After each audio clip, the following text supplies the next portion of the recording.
The question that I'm posing is, how is it that being fat, curvy, or plus size can only be embraced or encouraged when you are not a Black woman?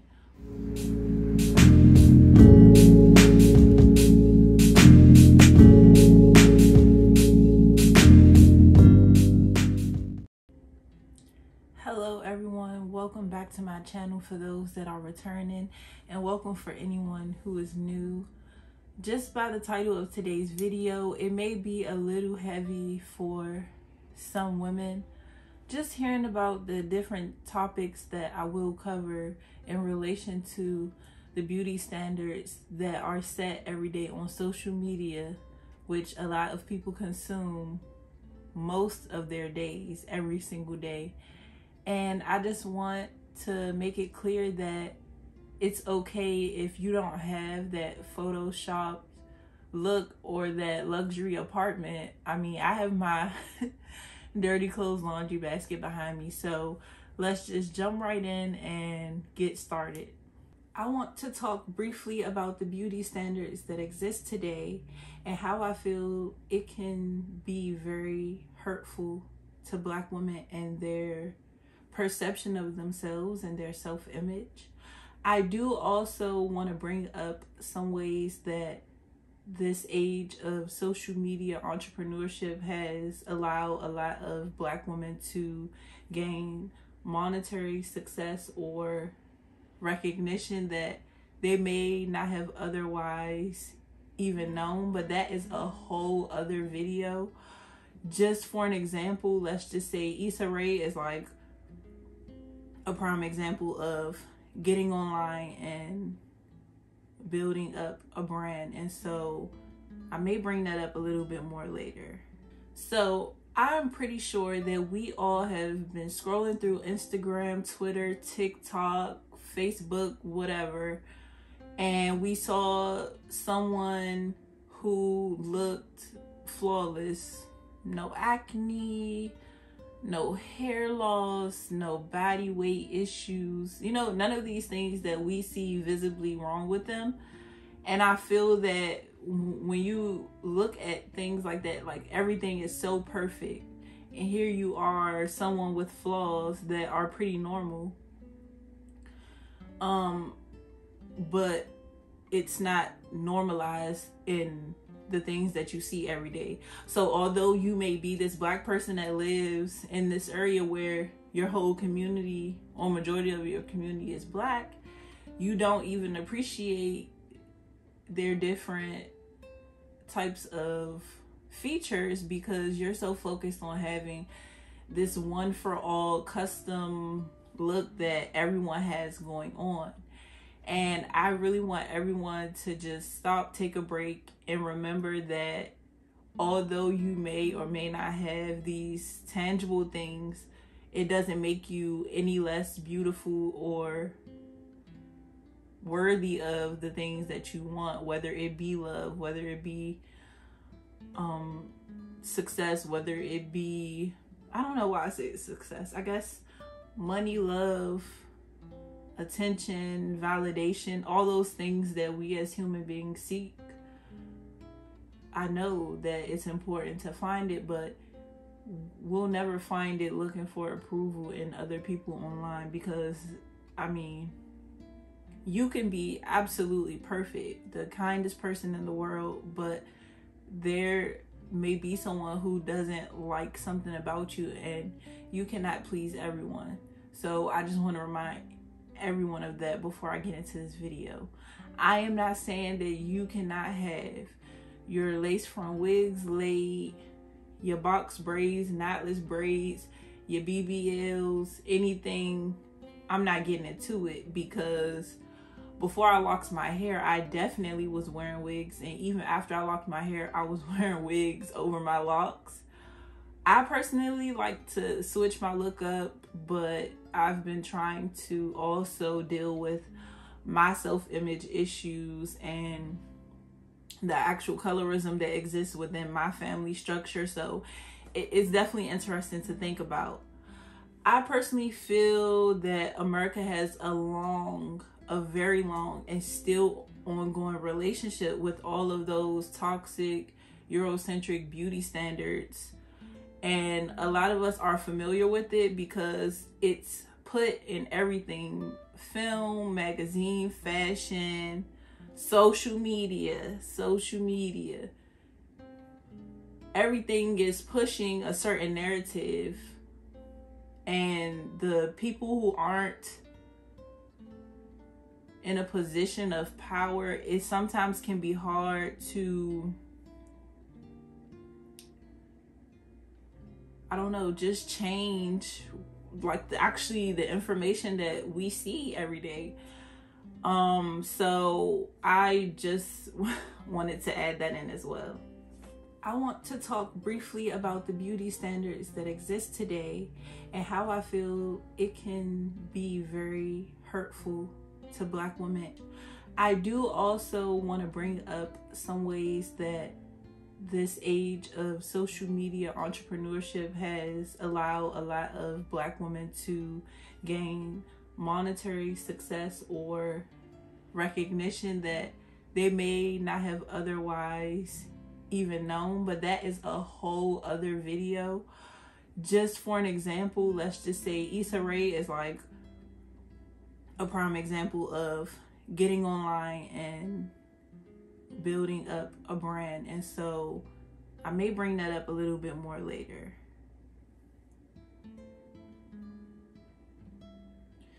So I'm pretty sure that we all have been scrolling through Instagram, Twitter, TikTok, Facebook, whatever, and we saw someone who looked flawless, no acne, no hair loss, no body weight issues, you know, none of these things that we see visibly wrong with them. And I feel that when you look at things like that, like everything is so perfect, and here you are, someone with flaws that are pretty normal, but it's not normalized in the things that you see every day. So although you may be this Black person that lives in this area where your whole community or majority of your community is Black, you don't even appreciate their different types of features because you're so focused on having this one for all custom look that everyone has going on. And I really want everyone to just stop, take a break, and remember that although you may or may not have these tangible things, it doesn't make you any less beautiful or worthy of the things that you want, whether it be love, whether it be success, whether it be, I don't know why I say success, I guess money, love, attention, validation. You cannot please everyone. So I just want to remind everyone of that. So to continue on with my earlier points, the main things that may come to mind when I talk about Eurocentric beauty standards and how they are so current in this whole social media influencer BBL self-image pipeline thing. And I just want to point out some main ones that will be discussed in this video, or that this video is relative to. Okay, so to come back to the earlier points that I was making and the main points of this video, I just want to talk about a few physical characteristics that you may or may not even realize are tied into those Eurocentric beauty standards. And the main ones that I want to talk about are hair type, or just hair, facial features, think about lip injections, think about nose jobs, I don't know what else, skin lightening, and also, yeah, skin tone. I think that because of those Eurocentric beauty standards that exist, and also even when you think about slavery and the whole idea behind colorism, I feel like it stems like really organically from yeah, Eurocentric beauty standards. So I'm going to link this article below, and it's titled How Eurocentric Beauty Standards Harm Black Women.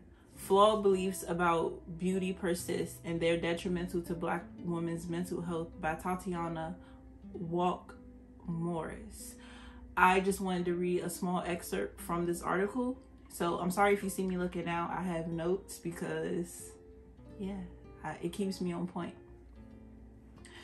So it says, this idea that society dictates which facial features, hair textures, and body types are viewed as more attractive can naturally take a toll on Black women's self-esteem, mental health, and overall perception of themselves. And this article just goes more into detail about hair, skin color, and physique. And I feel that this quote is so true because there is still so much representation that matters. I would love to see a film or a show on a regular streaming service about Black women, especially Black queer women that are plus size or that are disabled or trans. That's something that we still don't see. This is what I mean when I bring up the point that social media can sometimes be good for looking at beauty standards, but you have to be the person to set your standards. And I say that because I love seeing how I can go on, TikTok, which we should not be on TikTok, but anyways, I love seeing how I can go online and see other Black lesbian couples. It's like when I was growing up and I realized that I was actually gay and I didn't want to face it, I would look online looking for Black women that were dating each other. But I was younger, so I shouldn't have been online. But you get the point. There's still so much that can be explored when it comes to representing Black women and their place in the world. I would love to see more stories about Black women who don't have to suffer to become happy, because for some of us, we are born into luxury. We are born into a loving family, and I don't think any family is perfect or always stable, quote unquote, but I just want to make that point clear that it doesn't always have to be the story of the Black woman who was used and abused, like every Tyler Perry film, basically. That does not have to be our representation in this digital age. I know that there are more stories coming out, but I'm getting off on a tangent. I'm going to get back on point in the next clip. I know that this video could have been broadened to discuss everyone and how social media can negatively impact your life.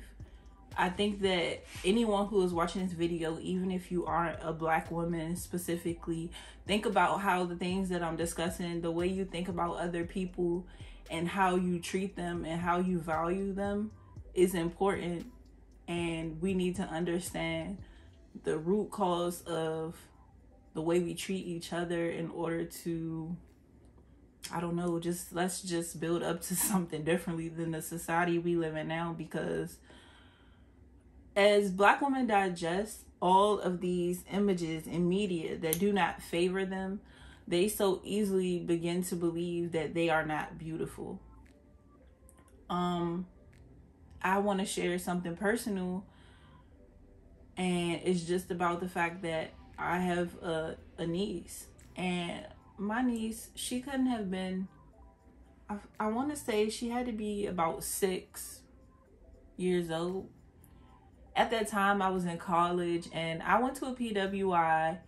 Remind you, I'm from Southeast DC, and I grew up on Section 8 housing my whole entire life until literally April 2020, when I was able to finally make barely enough to move and, I don't know, just try to transform myself out of whatever generational poverty that I came up in.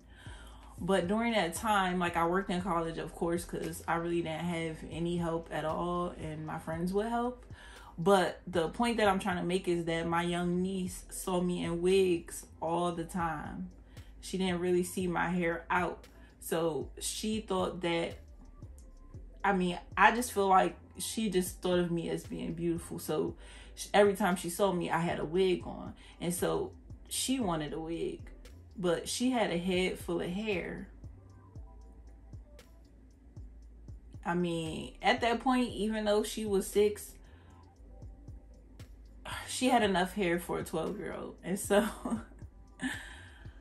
I just want us to understand that representation definitely matters. And I love seeing Black people come out with like children's books that talk about Black hair and how diverse it is and how amazing it is and what can be done to it, and shows and movies and everything. But when I scroll on the day-to-day, all I see is people fantasizing about being like a rapper's baby mom so that they can live in luxury, or, you know, an athlete, or they just want to, you know, maybe they just want to be an influencer where they're able to perpetuate this whole idea of Black luxury. And I find it so uncomfortable to get online when there are so many Black people who feel that working ourselves to the bone in this capitalist society is just gonna make you rich. Oh, I'll be rich. No.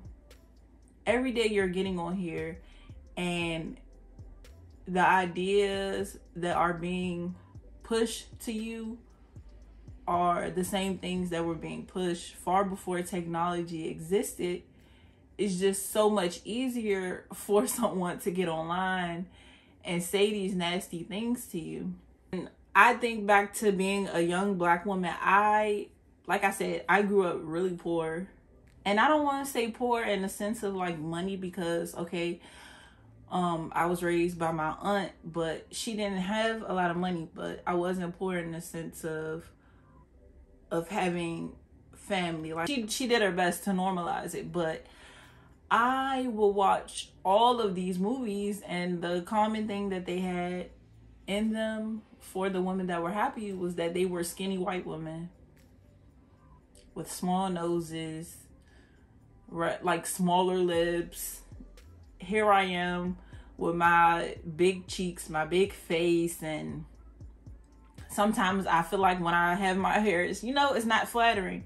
And I would take this all in, and I promise you, I would just daydream about being light skin, skinnier. And when I was in high school, I think my maximum weight, I'm like 5'8" and a third. So I'm about, 5'8" and 2/3. So I'm like almost 5'9". I'm not necessarily short, but we all know the BMI does not count for Black bodies. Regardless, for my, let's look it up. Let's look it up. What is the average weight of a woman that is 5'8" and 2/3? So let's look this up. So it's saying that, whoa. Oh, hold on. Oh, female, okay. So for a woman that is almost 5'9", I shouldn't be, if I was 5'9" all the way, I would not need to be over 160 pounds. I was probably like 175 pounds in high school. Like, I literally had maybe A or B cup bra. But I thought I was the fattest thing ever. And people I played like basketball with used to think I was big. And when I look back at my photos compared to this grown woman weight, I'm like, please, I ain't nothing. I was nothing back then, but I just thought I was so heavy and I just took up all this space because here I am consuming white American films, and it's just like, that's not what I saw. But when I did see Black women like in my neighborhood, or that I knew like that were family friends, I always felt like they were beautiful. And it's so funny because those same women that I'm thinking about are literally the beauty standard, but it's like reverse psychology in a way.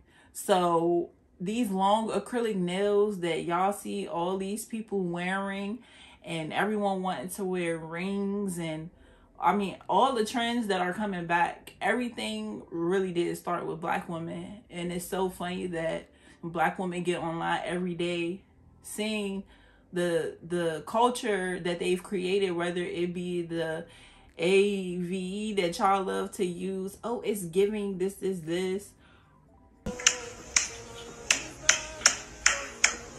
Stop!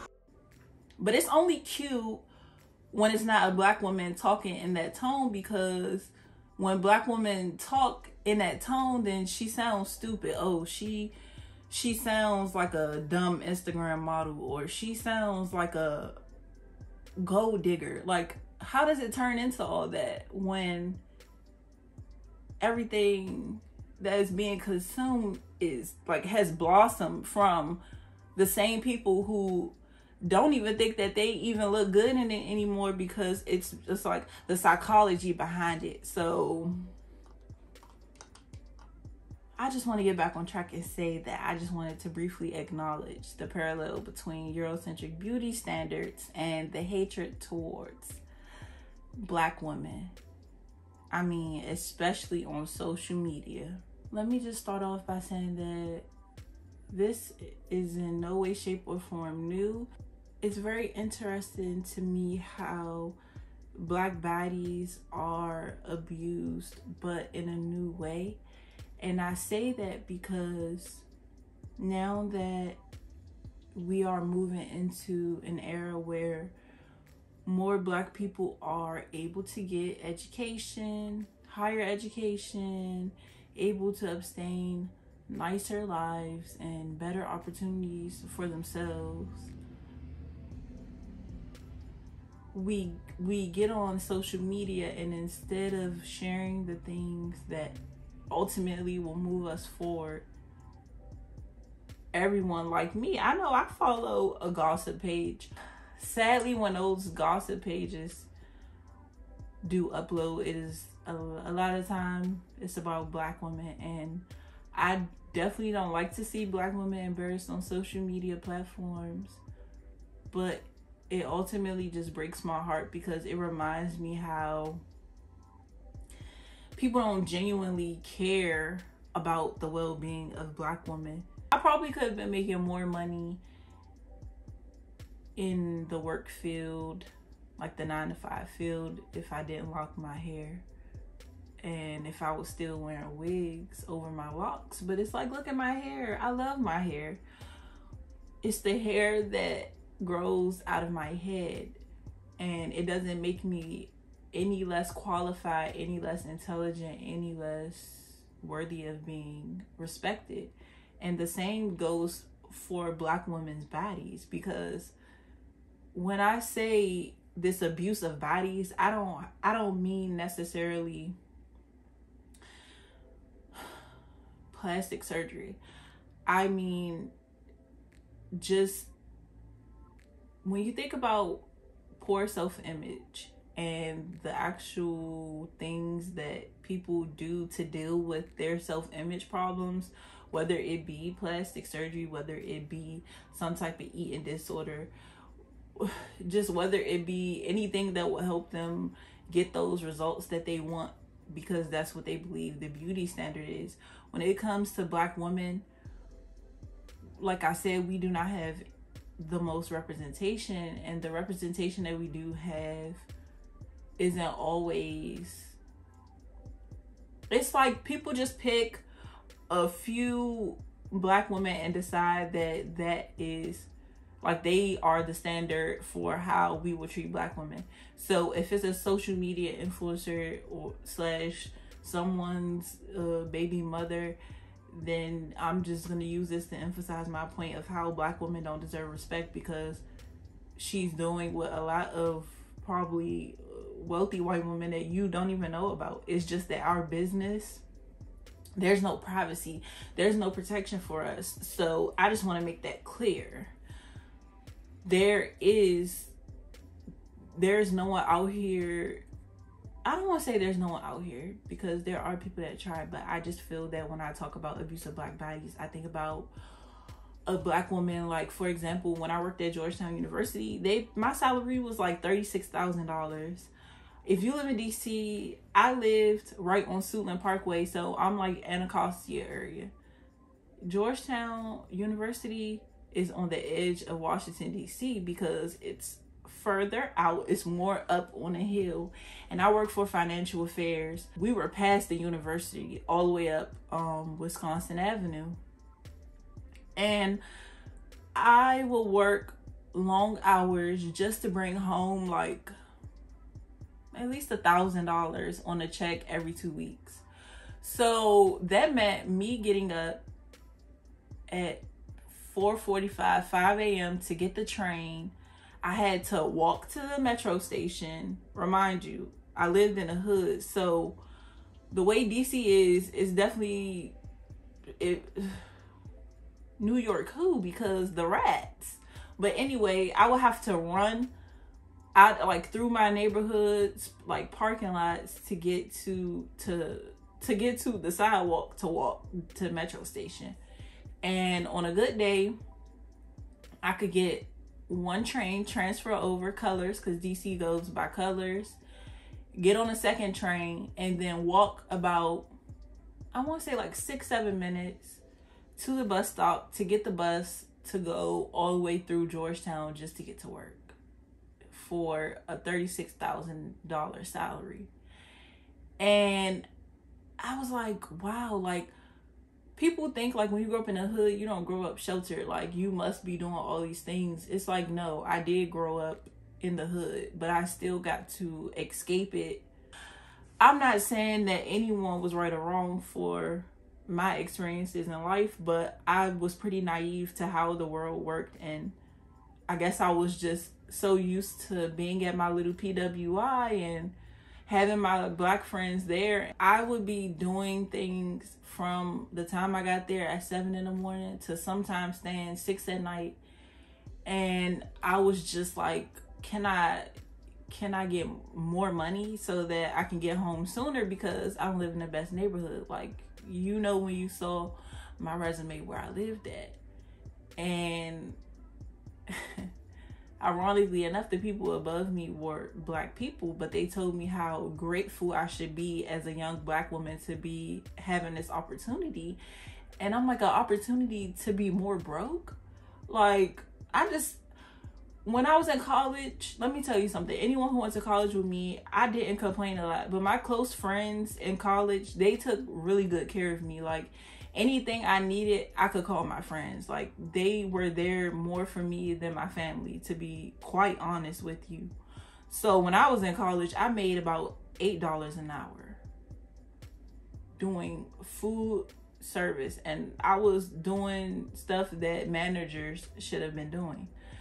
And I remember a guy starting after me and making almost $10.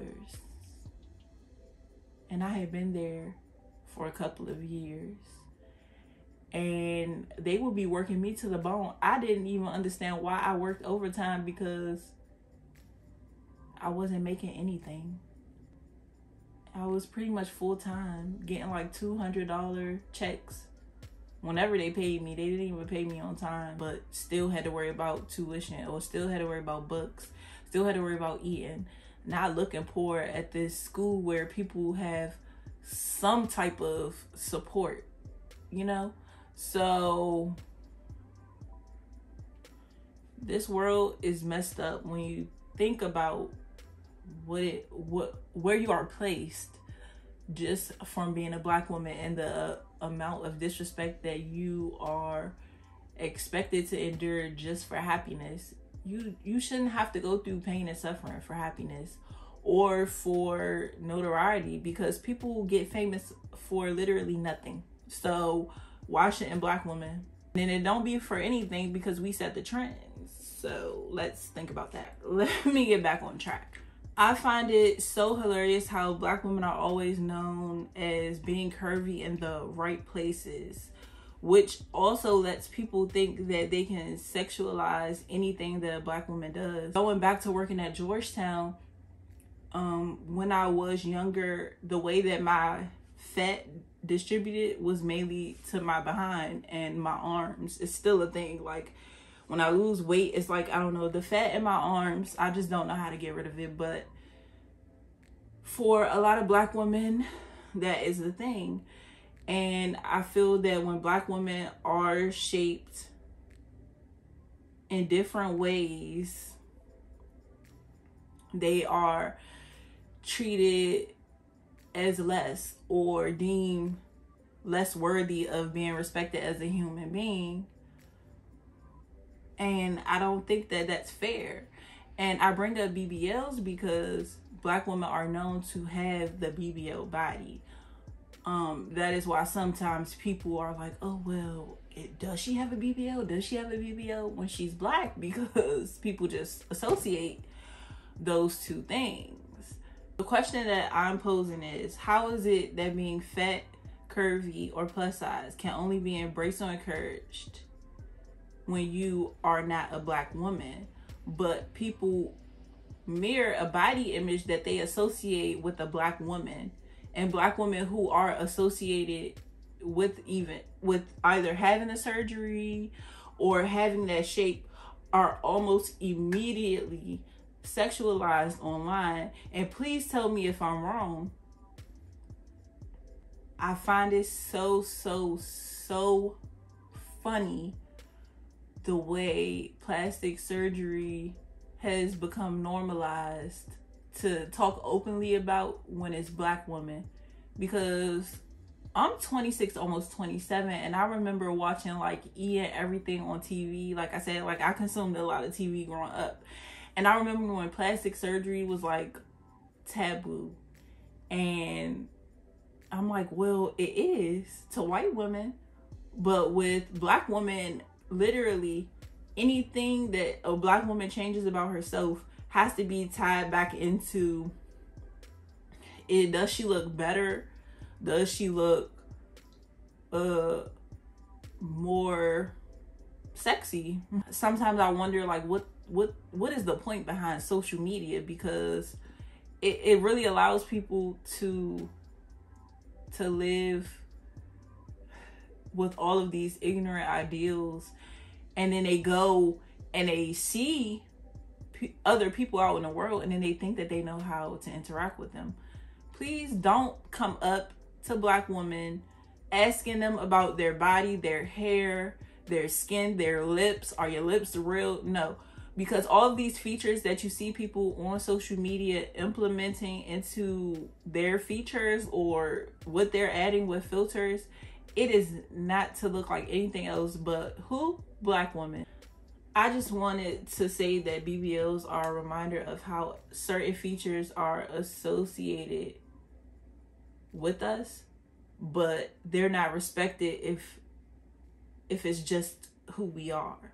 I don't understand how every time I get online, all I see is something negative about black women. And if it's something positive, people will surely find a way to tear you down.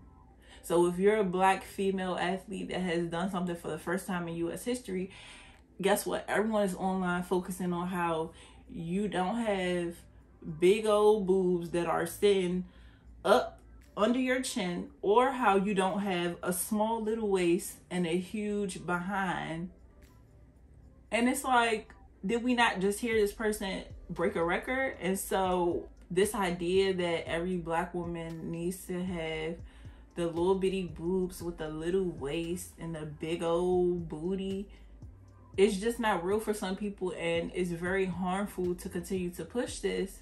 I know that right now everyone is moving on to the whole skinny BBL thing, but to me, I feel that a lot of Black women do not look at each other for beauty standards, even though our supposed body frames, skin color, hair texture are all being replicated right now. But it's pushed to us in a way of saying that, oh, we took these things from you because you couldn't do it. You couldn't make it beautiful. But what makes it beautiful is that the Black people created it, and that the way they wear it and the way that it looks, and the fact that it is to cater to how diverse our hair is. So I just want everyone to think about that when they feel that they don't have loose enough hair. I mean, I just want to come full circle and get back to the parallel between these beauty standards and social media.